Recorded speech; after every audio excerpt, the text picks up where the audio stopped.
One book, one extraordinary life. 48 chapters of saints, science, and the search for God. I'm Kai. And I'm Maya. And this is our take on Autobiography of a Yogi, chapter by chapter. Reverend Mother, I was baptized in infancy by your prophet husband. He was the guru of my parents and of my own guru, Sri Yukteswar.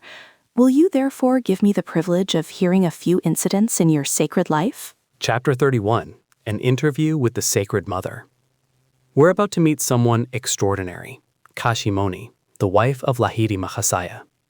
And when Yogananda says she's called the Sacred Mother, he's not using flowery language. This is a woman who witnessed miracles that would reshape anyone's understanding of reality. Yogananda is in Benares. He's been wanting to visit Kashi Moni for a long time, and finally he gets there. She receives him graciously at the old Lahiri homestead in the Garadeswara Mahola section of Benares, and the first thing that strikes him is her presence.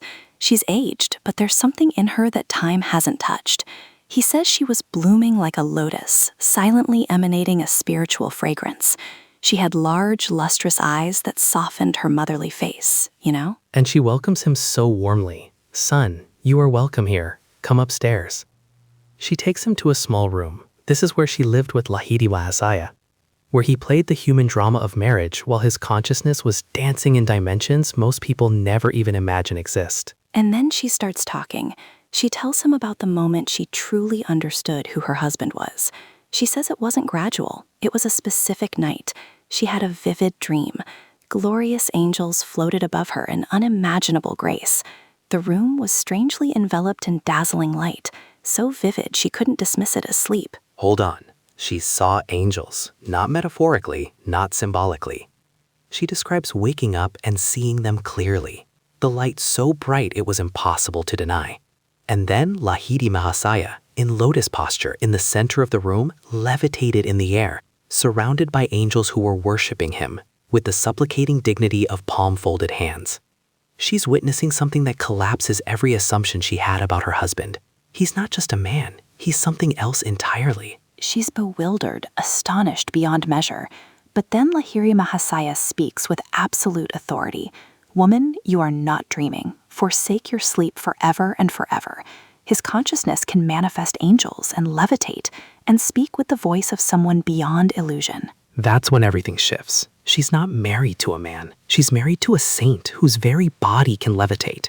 A saint who demands she wake up from the illusion of ordinary marriage and recognize the cosmic reality underneath. And she prostrates herself at his feet. She's crying, "Master, I bow before you again and again. Will you pardon me for having considered you as my husband? I die with shame to realize that I have remained asleep in ignorance by the side of one who is divinely awakened. From this night, you are no longer my husband, but my guru. Will you accept my insignificant self as your disciple?" That's the moment her marriage transforms. Not into divorce, into something deeper. She's asking to be his student, not his wife. And Lahiri Mahasaya's response is pure compassion. He touches her gently. "Sacred soul, arise. You are accepted." And he motions toward the angels. "Please bow in turn to each of these holy saints." And when she finishes her humble genuflections, the angelic voices sound together like a chorus from an ancient scripture. "Consort of the Divine One, thou art blessed. We salute thee." And their refulgent forms vanish. The room darkens. The miraculous encounter ends. But she's been transformed by it. She's been initiated into a reality beyond the ordinary. And then he asks her to receive initiation into Kriya Yoga. This is the deepest teaching, not meditation technique, not philosophy.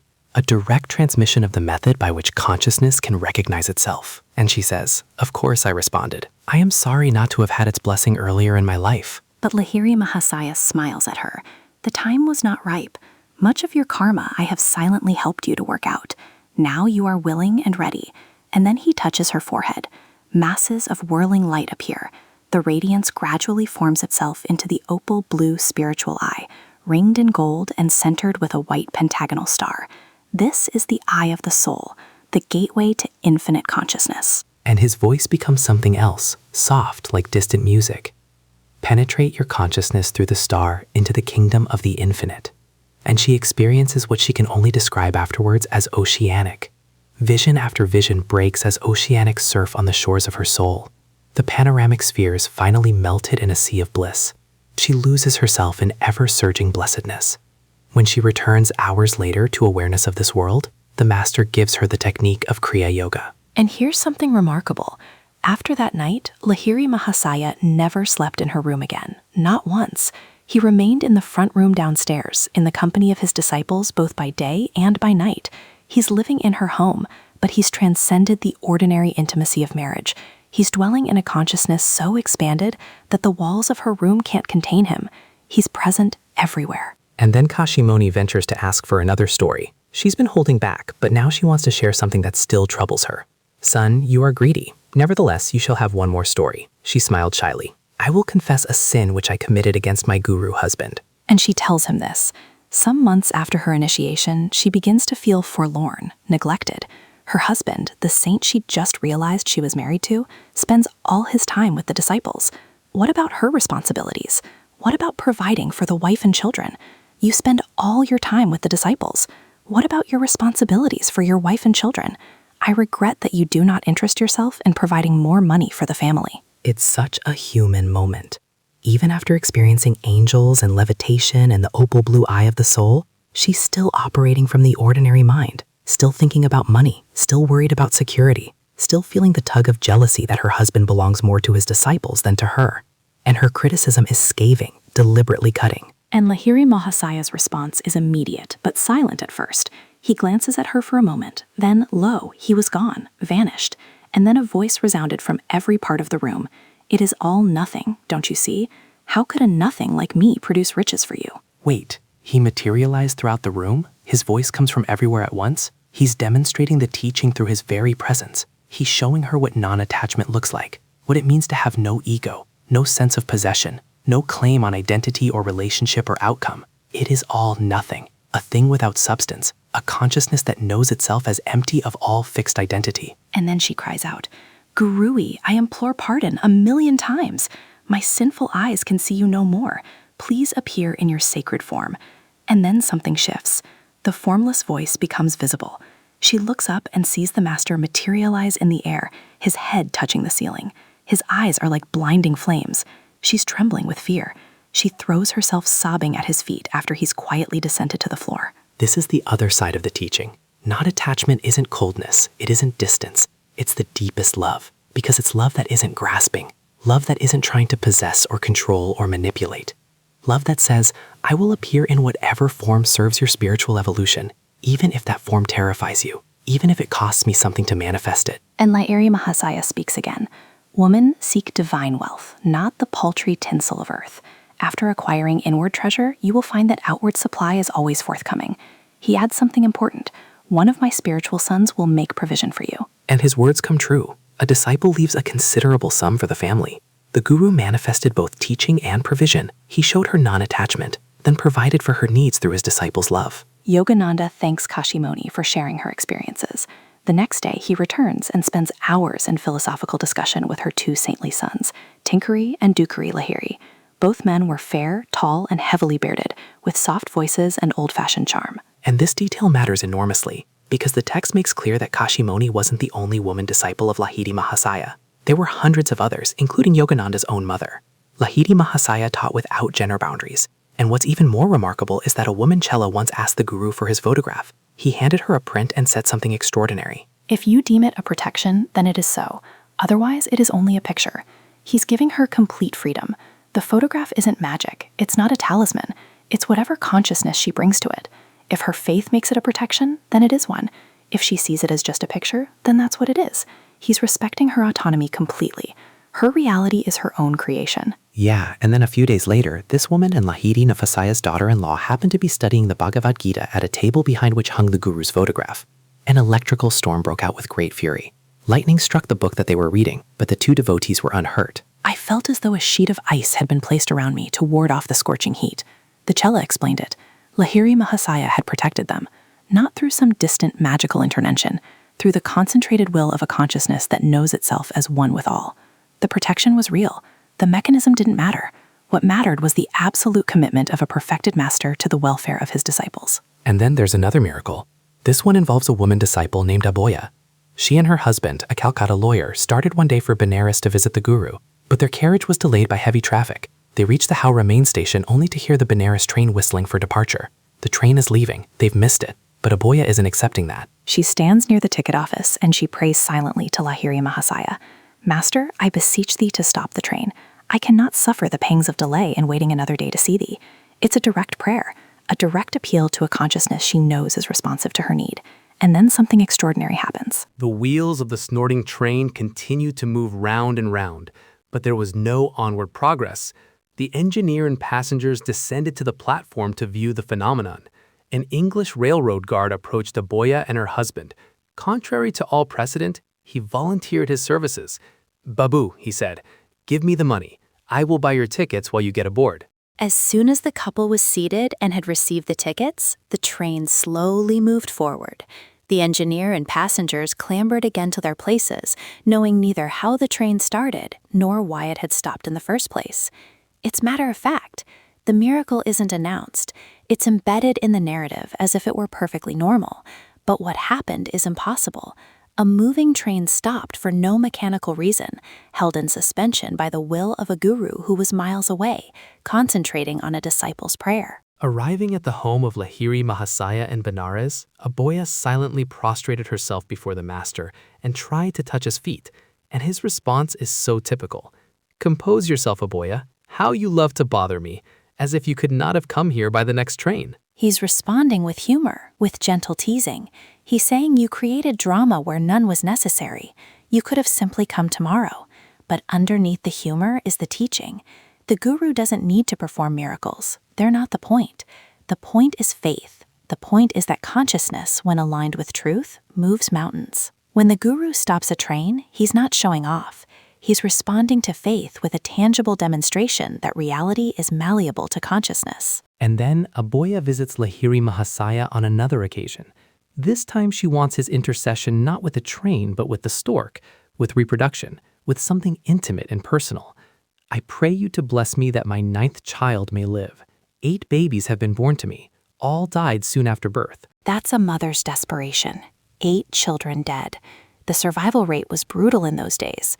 Maternal mortality was common, infant mortality was ordinary. And she's coming to the guru with her deepest fear. "Will my next baby live? Can you help me?" And Lahiri Mahasaya's response is immediate and precise. "Your coming child will live. Please follow my instructions carefully. The baby, a girl, will be born at night. See that the oil lamp is kept burning until dawn. Do not fall asleep and thus allow the light to become extinguished." It's such a simple instruction. Keep a lamp burning. Don't fall asleep. But it's encoded with teaching. The light is consciousness. The child is new life emerging. The instruction is maintain your vigilance. Stay awake. Don't slip into unconsciousness. The guru has foreseen that the child will be a girl born at night. He's given a precise prediction and a practice that binds the mother's attention to the birth itself. Aboya's child was a daughter, born at night, exactly as foreseen by the omniscient guru. The mother instructed her nurse to keep the lamp filled with oil. Both women kept the urgent vigil far into the early morning hours, but finally fell asleep. The oil lamp was almost gone. The light flickered feebly. And then something breaks through. The bedroom door unlatched and flew open with a violent sound. The startled women awoke. Their astonished eyes beheld the form of Lahiri Mahasaya. And he points to the lamp, which the nurse hastened to refill. As soon as it burned again brightly, the master vanished. The door closed. The latch was affixed without visible agency. He appeared, he corrected them, he ensured the lamp stayed lit. He disappeared, all without ever leaving Benares, all without physical travel, all in response to a mother's vigil breaking, all to ensure a child's survival. And then Aboya visits Lahiri Mahasaya on another occasion. This time she wants his intercession not with a train, but with the stork, with reproduction, with something intimate and personal. "I pray you to bless me that my 9th child may live. 8 babies have been born to me. All died soon after birth." That's a mother's desperation. 8 children dead. The survival rate was brutal in those days. Maternal mortality was common, infant mortality was ordinary. And she's coming to the guru with her deepest fear. "Will my next baby live? Can you help me?" And Lahiri Mahasaya's response is immediate and precise. "Your coming child will live. Please follow my instructions carefully. The baby, a girl, will be born at night. See that the oil lamp is kept burning until dawn. Do not fall asleep and thus allow the light to become extinguished. It's such a simple instruction. Keep a lamp burning. Don't fall asleep. But it's encoded with teaching. The light is consciousness. The child is new life emerging. The instruction is maintain your vigilance. Stay awake. Don't slip into unconsciousness. The guru has foreseen that the child will be a girl born at night. He's given a precise prediction and a practice that binds the mother's attention to the birth itself. Aboya's child was a daughter, born at night, exactly as foreseen by the omniscient guru. The mother instructed her nurse to keep the lamp filled with oil. Both women kept the urgent vigil far into the early morning hours, but finally fell asleep. The oil lamp was almost gone. The light flickered feebly. And then something breaks through. The bedroom door unlatched and flew open with a violent sound. The startled women awoke. Their astonished eyes beheld the form of Lahiri Mahasaya. And he points to the lamp, which the nurse hastened to refill. As soon as it burned again brightly, the master vanished. The door closed. The latch was affixed without visible agency. He appeared, he corrected them, he ensured the lamp stayed lit. He disappeared, all without ever leaving Benares, all in response to a mother's vigil breaking, all to ensure a child's survival. And in 1935, when Yogananda makes his inquiry, Aboya's 9th child is still living. The miracle was confirmed. The girl survived. What the guru promised came to pass. This is the feminine dimension of spiritual mastery. Not just the power to teach or to guide or to perform miracles, but the power to care, to respond to a mother's prayer, to appear when needed, to ensure that new life continues. Now we transition to a much larger figure. Lahiri Mahasaya had a very famous friend, Swami Trailanga. This yogi was reputed to be over 300 years old, and Yogananda writes something remarkable. The two yogis often sat together in meditation. Can you imagine? Two realized masters, dwelling in different dimensions of consciousness, sitting together in silence. That's the texture of this chapter. Trailanga's fame was so widespread that few Hindus would deny the possibility of truth in any story of his miracles. If Christ returned to earth and walked through New York displaying his divine powers, it would create the same excitement that Trailanga caused passing through the crowded lanes of Benares. And the stories about him are wild. On many occasions, the Swami was seen to drink, with no ill effect, the most deadly poisons. Thousands of people, including a few who are still living, have seen Trailanga floating on the Ganges. For days together, he would sit on top of the water, or remain hidden for very long periods under the waves. A common sight at the Benares bathing ghats was the Swami's motionless body on the blistering stone slabs, wholly exposed to the merciless Indian sun. By these feats, Trailanga sought to teach that a yogi's life does not depend upon oxygen or ordinary conditions. Whether above water or under it, whether exposed to fierce solar rays or not, the master proved he lived by divine consciousness. Death could not touch him. His weight exceeded 300 pounds, a pound for each year of his life. As he ate very seldom, the mystery was profound. But a master easily ignores the usual rules of health when needed for some special reason. And here's something important. Great saints who have awakened from the cosmic Mayic dream and realized this world as an idea in the divine mind, through physical scientists now understand that matter is nothing but congealed energy. Fully illumined masters have long passed from theory to practice in the field of matter control. Trailanga always remained completely nude. The harassed police of Benares came to regard him as a baffling problem child. The natural Swami, like the early Adam in the Garden of Eden, was utterly unconscious of his nakedness. The police were quite conscious of it, however, and unceremoniously committed him to jail. General embarrassment ensued. The enormous body of Trailanga was soon seen in its usual entirety on the prison roof. His cell, still securely locked, offered no clue to his mode of escape. The discouraged officers of the law once more performed their duty. This time, a guard was posted before the Swami's cell. Might again retired before right. Trailanga was soon observed in his nonchalant stroll over the roof. Justice is blind. The outwitted police decided to follow her example. The great yogi preserved a habitual silence. In spite of his round face and huge barrel-like stomach, Trailanga ate only occasionally. After weeks without food, he would break his fast with potfuls of dabbered milk offered to him by devotees. A skeptic once determined to expose Trailanga as a charlatan. A large bucket of calcium lime mixture used in whitewashing walls was placed before the Swami, and the skeptic said in mock reverence, "Master, I have brought you some clabbered milk. Please drink it." Trailanga unhesitatingly drained to the last drop the container full of burning lime. In a few minutes, the evildoer fell to the ground in agony. "Help, Swami, help," he cried. "I'm on fire. Forgive my wicked test." And then Trailanga broke his habitual silence. "Scoffer, you did not realize when you offered me poison that my life is one with your own. Except for my knowledge that God is present in my stomach, as in every atom of creation, the lime would have killed me. Now that you know the divine meaning of boomerang, never again play tricks on anyone." The well-purged sinner, healed by Trailanga's words, slunk feebly away. It's a perfect teaching moment, not punishment, teaching. The reversal of pain was not due to any volition of the master, but came about through unerring application of the law of justice, which upholds creation's farthest swinging orb. Men of God realization like Trailanga allow the divine law to operate instantaneously. They have banished forever all thwarting cross-currents of ego. And then Yogananda quotes something profound. "Vengeance is mine, I will repay, saith the Lord. What need for man's brief resources? The universe duly conspires for retribution. Dull minds discredit the possibility of divine justice, love, omniscience, immortality. But this insensitive viewpoint, owlless before the cosmic spectacle, arises a train of events which brings its own awakening." So the teaching here is so deep. Justice isn't administered by the master. It's administered by the law itself, by karma itself. The master simply doesn't interfere with it. He doesn't block it with ego. He lets it operate. And because he's not in the way, it operates perfectly, instantly, exactly as needed. And then Yogananda mentions something about the living disciples of Trailanga. The only known living disciple of the great yogi is a woman. That's the teaching right there. The path isn't determined by external form. A swami is not more advanced than a householder. A yogi who renounces loincloths is not more realized than a man who goes to the office and comes home to his wife. What matters is consciousness. What matters is whether you've recognized yourself as the cosmic mother's child, placed exactly where you need to be, living exactly the role you need to live, for your evolution and for the evolution of the world. And that's the feminine dimension running through this entire chapter. Not feminine as in weak or passive, but feminine as in receptive, as in responsive, as in the power that nourishes and sustains all life.